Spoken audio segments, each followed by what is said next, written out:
एक तरफ जहां अखिलेश यादव और शिवपाल यादव में मेलजोल दोबारा से बढ़ रहा है, तो वहीं यूपी सरकार ने शिवपाल यादव की सुरक्षा श्रेणी को पायदान नीचे कर दिया है। जानकारी के मुताबिक पहले Z श्रेणी सुरक्षा थी और अब उनकी सुरक्षा Y श्रेणी में कर दिया गया है। ये फैसला राज्य स्तरीय सुरक्षा समिति की बैठक में लिया गया। इस खबर पर हमारे संवाददाता विवेक हमारे साथ जुड़ चुके हैं। विवेक, शिवपाल यादव की Z श्रेणी की सुरक्षा थी, अब उसे Y श्रेणी की सुरक्षा में बदल दिया गया है। ये बैठक में ऐसा निर्णय क्यों लिया गया, इसके पीछे क्या कारण हो सकते हैं? जी मनीष, मैं आपको बता दूं कि मैनपुरी में जो है उपचुनाव होने वाला है। नेताजी के जाने के बाद ये पहला चुनाव मैनपुरी का ऐसा होगा कि जो उनके बिना लड़ा जाएगा। और यहाँ पे भारतीय जनता पार्टी और समाजवादी पार्टी जो है वो जोरों शोरों से वो अपना चुनाव लड़ने का कार्य कर रही है। तो इसी के देखा जाता है कि तो समाजवादी पार्टी से जो है पहले ये अखिलेश यादव जो है अपनी पत्नी को, डिम्पल यादव को, यहाँ से चुनाव मैदान में उतार चुके हैं और उसका समर्थन जो है इस समय उनके चाचा शिवपाल यादव जो है वो कर रहे हैं। पहले ऐसी कयास लगाए जा रहे थे कि शिवपाल यादव जो है अपना कोई कैंडिडेट जो है, जो उनकी पार्टी है प्रगतिशील समाजवादी पार्टी है, वहां से अपना कोई कैंडिडेट या खुद वहां से मैदान पे उतर सकते हैं, जो कि सपा के लिए झटका साबित हो सकता है। लेकिन इस उपचुनाव को लेकर जो है समाजवादी पार्टी सक्रिय हो चुकी है और जो मुलायम सिंह यादव का जो कुनबा है, जो परिवार है, वो एकजुट हो चुका है। और शिवपाल यादव इस समय अपने बहू डिम्पल यादव के लिए चुनाव प्रचार कर रहे हैं, लोगों के लिए वोट मांग रहे हैं और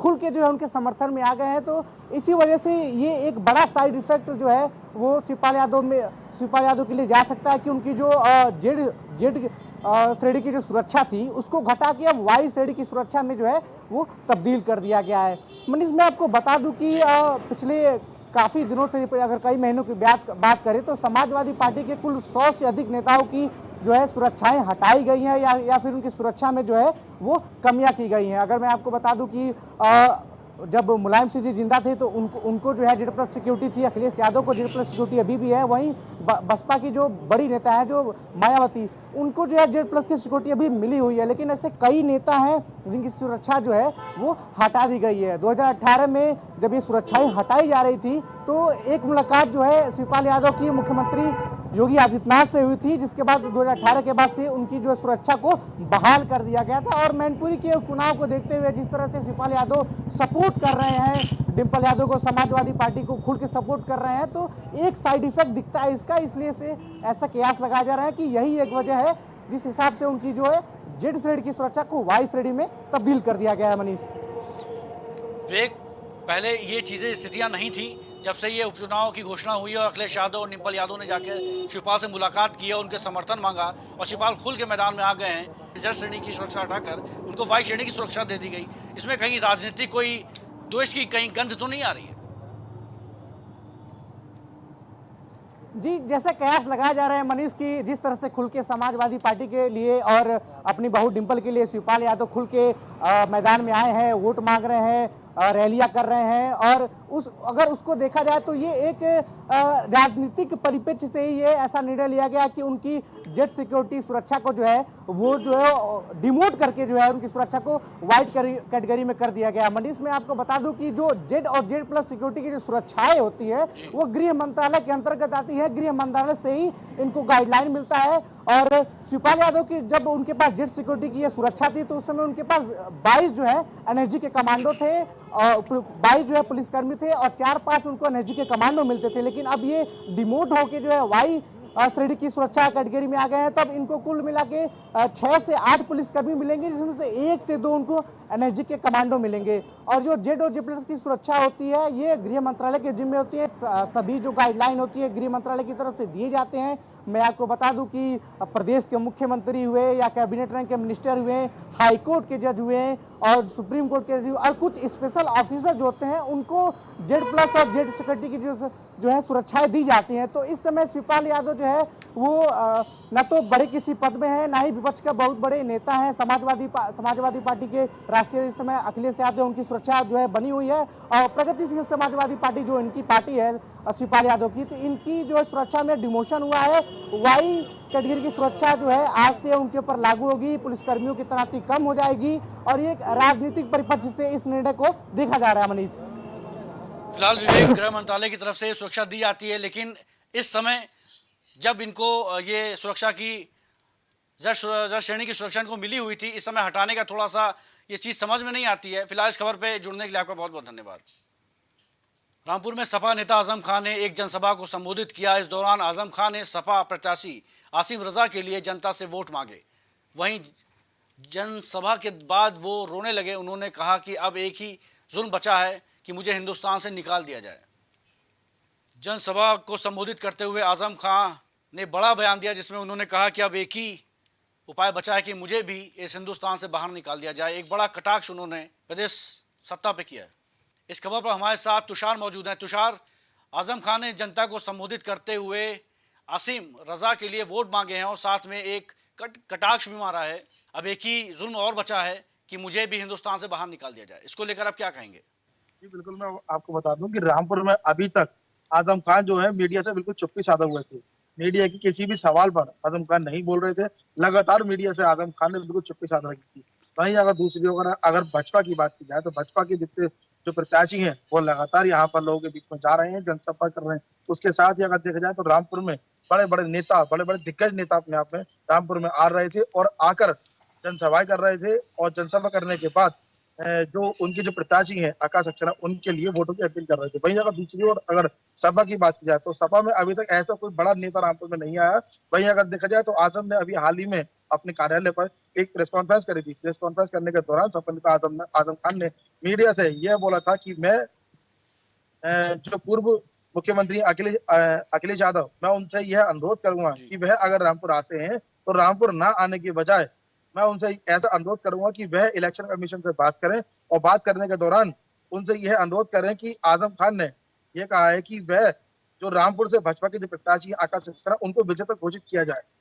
आखिर आजम खान ने जो इतना बड़ा बयान दिया, आखिर उसकी वजह क्या थी? उसकी वजह सामने ये आई मनीष कि आजम खान ने ये कहा कि रामपुर में जो चुनाव हो रहा है वह निष्पक्ष नहीं हो रहा है। पुलिस प्रशासन जो है वो उनके साथ बिल्कुल निष्पक्ष काम नहीं कर रही है, भेदभाव कर रही है, ऐसा उनका कहना है। इसके साथ ही अभी हाल ही में कल ही की बात है कि रामपुर के जो सपा नेता आजम खान है, उन्होंने एक जनसभा रखी। जनसभा को संबोधित करते हुए आजम खान बोले तो रामपुर जनता उनसे आजम खान ने यह बोला कि अगर आप लोगों ने मेरे को लोकसभा के जो उपचुनाव हुआ था उसमें आपने मुझे वोट नहीं दिया और मैं उसमें हार गया। और उसके साथ अगर देखा जाए तो जो भाजपा की सरकार है वो उनके साथ जुल्म कर रही है। तो अब उनके लिए आखिरी काम यही बचा है कि उनको हिंदुस्तान से ही बाहर कर दिया जाए, तभी इन लोगों को शांति मिलेगी। जी तुषार, आजम खान ने आरोप लगाया कि भाजपा सरकार उनके ऊपर जुल्म कर रही है, लेकिन क्या वो ये भूल गए कि उनकी बदजुबानी के बोलने के कारण ही उनको जो है सजा हुई थी 3 साल की, उसके बाद 25,000 का जुर्माना हुआ था, जिसमें बाद में वो बरी हो गए। तो कहीं ना कहीं वो खुद भी तो इसमें संलिप्त थे। बदजुबानी के कारण वो आज इस मुकाम पे पहुंच गए हैं कि उनको ऐसा लग रहा है कि उनके साथ जुल्म किया जा रहा है और उनने कहा कि हिंदुस्तान से बाहर निकाल दिया जाए। तो आपको क्या लगता है कि कहीं ना कहीं आजम खान भी तो इसके लिए दोषी हैं? जी बिल्कुल, मैं आपको बता दूं मनीष, आपका कहना सही है। आजम खान जब सत्ता में थे तो आजम खान ने कोई कमी नहीं छोड़ी थी। लगातार ही वो जी। अपने जो है गलत बयानों के घेरे में हमेशा घिरते रहते थे। लगातार मीडिया की हेडलाइन बन रहते थे, सुर्खियों में आजम खान रहते थे। वो क्यों? आजम खान जो जाने जाते थे अपने कड़े बयानों की वजह से जाने जाते थे। इसलिए वो लगातार जितने भी नेता थे उन लोगों के लिए वो कटाक्ष टाइप के बयान वो देते रहते थे। उन्हीं उन्हीं के चलते मैं आपको बता दूं कि 2019 का एक मामला सामने आया था जिसमें आजम खान ने रामपुर की जो तहसील मेला के वहां पर उन्होंने हेड स्पीच दी थी। उन्होंने जो है ऐसे ऐसे उल्टे सीधे मतलब बयान दिए थे, जिसको लेके जो वादी है आकाश सक्सेना, जो फिलहाल भाजपा के जो प्रत्याशी हैं, उन्होंने आजम खान के ऊपर यह मुकदमा लिखवाया था कि इन्होंने जो अपशब्द बोले हैं और ये गलत है, आचार संहिता का वो उल्लंघन भी था। जिसको लेकर अब जब कार्रवाई की गई उनके ऊपर मुकदमे कोर्ट के द्वारा उनकी फैसले को रद्द कर दिया गया। तो कहीं ना कहीं अगर मनीष अगर देखी जाए तो यह उन्हीं ये जो इन्होंने किया है वही इनके सामने आया है। इसमें उत्तर प्रदेश सरकार की या किसी की कोई सोच समझ नहीं मानता मैं, क्योंकि आजम खान ने जो बोला वैसे ही उन्होंने पाया। जैसा कि बोलते हैं कि जो बोओगे वही पाओगे। जी तुषार, जाहिर सी बात है आजम खान बदजुबानी के लिए मशहूर थे और सबसे बड़ी बदजुबानी जो उनकी थी वो जयप्रदा को लेकर थी। फिलहाल इस खबर पर जुड़ने के लिए आपका बहुत बहुत धन्यवाद। राजधानी लखनऊ में एक विशेष अभियान चलाकर कूड़े घर को खत्म किया जाएगा। नई तकनीक के तहत 100 MRF सेंटर बनाए जाएंगे और नई तकनीक से कूड़ा निस्तारण होगा। शहर में 145 ऐसे स्थल हैं जहां खुले में कूड़ा डाला जाता है। ऐसे सभी स्थलों को सौंदर्यीकरण कर चेतावनी का बोर्ड भी लगाया जाएगा। बता दें कि 1 से 3 दिसंबर विशेष अभियान चलाया जाएगा। पहले चरण में 10 स्थलों पर काम किया जाएगा, जिसमें पुराना किला सदर, बुलाकी अड्डा, गोमती नगर विस्तार, ग्वारी चौराहा, गोमती नगर, अवैध चौराहा, आलमबाग, मुंशी पुलिया, शंकरपुरी, कमता साउथ सिटी, मदारी खेड़ा और राजाजीपुरम में अभियान चलाया जाएगा। बता दें कि शासन की ओर से आज़ादी के अमृत महोत्सव के तहत शुरू किए गए 75 जनपद 75 घंटे और 750 निकाय अभियान के तहत ये किया जाएगा। इस खबर पर हमारे संवाददाता गौरव हमारे साथ जुड़ चुके हैं। गौरव, राजधानी में अभियान चलाकर खत्म होंगे कूड़ा घर और नई तकनीक के जरिए इसको तरह तरह के MRF सेंटर भी बनाए जाएंगे, 100 से ज्यादा। इसको लेकर आपके पास क्या जानकारी है?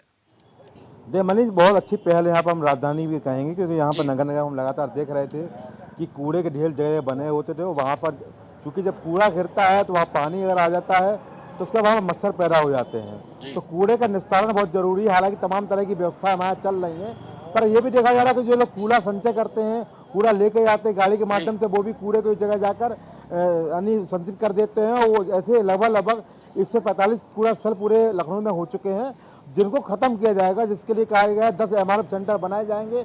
इन पर कूड़ा घर चलेगा और इनका विशेष निस्तारण भी किया जाएगा। उसके माध्यम से शुरुआत की जाने वाली है। जो अगर अभियान की बात करें, 1 से 3 दिसंबर तक अभियान चलेगा मनीष, और आज़ादी के अमृत महोत्सव यहाँ पर मनाया जा रहा है। उसके तहत यहाँ पर 75 घंटे और 75 निकाय में इस तरह से व्यवस्था लाने की शुरुआत की जा रही है और इसमें बेहतर पहल है। शुरुआत में अगर हम बात करें तो यहाँ पर तमाम जो एरिए हैं, अगर हम बात करें राजधानी लखनऊ की, तो अवध चौराहा हो गया, गोमतीनगर में हो गया, ग्वारीपुरवा चौराहा हो गया, राजीपुरम हो गया, अवध चौराहा हो गया, तमाम तरह के चौराहे वहाँ पर कार्यक्रम कार्रवाई की जाएगी। और कार्रवाई के बाद यहाँ मनी सबसे बड़ी व्यवस्था यहाँ पर ये है कि जो स्थल हैं उनको कम किया जाएगा। जैसे अभी आपने देखा होगा घेला पर एक कूड़ा स्थल बनाया गया है, वहाँ पर एक जो कूड़ा निस्तारण है, वहाँ पर कूड़े से बिजली बनाने के प्रयास चल रहा है, लगातार हम देख रहे हैं। तो यहाँ पर भी प्रयास यही रहेगा कि 10 MRF सेंटर बनाए जाएंगे, वहाँ पर कूड़ा इकट्ठा होगा, छोटी छोटी जगह पर कूड़ा इकट्ठा कर वहाँ पर इकट्ठा पहुँचा कर और वहाँ पर तरह की तमाम तरह की परियोजनाएं शुरू की जाएंगी, जिससे जो आप देखा कई कॉलोनियों में, कई चौराहों पर आपको कूड़े के ढेर मिलते हैं, वो सब कूड़े के ढेर खत्म हो जाए। मनी निश्चित रूप से यहाँ पर नगर निगम की बेहतर पहल है और वास्तव में राजधानी लखनऊ को स्मार्ट सिटी की श्रेणी में लेके आना है, बेहतर यहाँ पर करना है, तो इस तरह के फैसले लेने होंगे। जी गौरव, ये बहुत ही सराहनीय पहल है कि प्रदेश के साथ साथ प्रदेश की राजधानी भी इससे कूड़े का दंश झेल रही है। ये एक अच्छी पहल मानी जा सकती है। गौरव, इस खबर पर जुड़ने के लिए आपका बहुत बहुत धन्यवाद। खबर गोंडा से, जहां एशिया की सबसे बड़ी बजाज हिंदुस्तान शुगर कुदरती चीनी मिल किसानों ने बकाया भुगतान न होने से किसान सड़कों पर उतरकर विरोध प्रदर्शन कर रहे हैं, तो कहीं खेतों में खड़ी फसल को जला देने की बात भी कर रहे हैं। बता दें कि पहले भी किसानों ने जिलाधिकारी से कई मांगों को लेकर ज्ञापन देकर मांग उठाई थी और इस बार भी किसानों का भुगतान न देने के कारण किसान आंदोलित हैं। किसानों का कहना है कि जब तक हमारा भुगतान नहीं किया जाएगा तब तक हम चीनी मिल को नहीं चलने देंगे और किसान अपना गन्ना चीनी मिल को ना देकर बहिष्कार करेंगे। इसमें अभी हम लोगों ने ये फैसला किया है कि अभी हम लोग कल जो है 2 करोड़ रुपया और बाकी 3 दिन के अंदर हम लोग 3 करोड़ रुपया और पेमेंट करेंगे और आगे हम लोग चीनी बेच के निरंतर पेमेंट करते रहेंगे। किसान का कितना भुगतान बचा हुआ है अभी बजाज चीनी मिल की तरफ से? अभी करीब 107 करोड़ रुपया। कब तक आप ये पेमेंट कंप्लीट कर पाएंगे? ये हम लोग को उम्मीद है कि जनवरी महीने तक कर देंगे। हम लोग यहाँ पे करीब मान के चलिए 200-250 किसान यहाँ पर एकत्रित हुए हैं और हमारी परेशानी है ये कुदरती बजाज चीनी मिल, ये किसानों का गन्ना खरीदने के बाद में 1-1 साल 2-2 साल भुगतान नहीं कर रही है। इसी भुगतान को लेके हम लोग, जो हमारा पिछले साल का बकाया भुगतान है, इसी को लेके हम लोग डीएम साहब से मुलाकात करने के लिए आए हैं और डीएम साहब से अनुरोध करने के लिए आए हैं कि नए सत्र की जो पेराई 25 नवंबर से चालू होने वाली है, पिछले सत्र का बकाया भुगतान देने के बाद में चालू करें। अगर पिछले सत्र का बकाया भुगतान हमको हमारा नहीं मिलता है तो हम मिल नहीं चालू करने देंगे। ये समस्त 40,000 किसानों का ये आह्वान है और किसान भाई इसी को लेके भी गन्ना भी नहीं छिलवाए हैं, ना मजदूर बुलाए। इसमें अभी हम लोगों ने ये फैसला किया है कि अभी हम लोग कल जो है 2 करोड़ रुपया और बाकी 3 दिन। गोंडा से हमारे साथ अनिल मौजूद हैं। अनिल, एशिया की सबसे बड़ी बजाज हिंदुस्तान शुगर कुदरती चीनी मिल में किसानों के बकाया भुगतान को लेकर किसान आंदोलित हैं और किसानों ने आंदोलन छेड़ दिया है कि वो अब मिलों को गन्ना नहीं देंगे जब तक उनका भुगतान नहीं हो जाएगा। इसको लेकर पूरी जानकारी आपके पास क्या आ रही है और किसानों का इस पर क्या कहना है? जी बिल्कुल मनीष जी, बिल्कुल आपको बता दें कि एशिया के सबसे बड़ी कुदरती हिंदुस्तान मिल है, जो किसानों की काफी पुरानी भुगतान को लेकर अभी इनाकानी कर रही है। कम से कम 107 करोड़ पुराना किसान का पैसा भुगतान बकाया है। इसी के उपलब्ध में किसान यूनियन के अध्यक्ष नीरज ठाकुर ने जिला अधिकारियों को ज्ञापन दिया है और वो पुराने पैसे को भुगतान के लिए मांग किया। अगर किसान कहते हैं अगर हमको पुराना भुगतान नहीं मिलेगा तो मैं अपनी फसल जला दूंगा। और बड़ी मुश्किल की बात यह है मनीष जी कि किसान को अगर पैसा करने के नहीं मिल रहा तो वो अपना परिवार कैसे चलाएंगे, फिर आगे से गेहूं बुआई चालू है वो कहाँ से पैसा लाकर गेहूं बुआई करेंगे। जी किसान मिल प्रबंधन की तरफ से क्या कहा जा रहा है कि ये किसानों का पेमेंट कब तक हो पाएगा?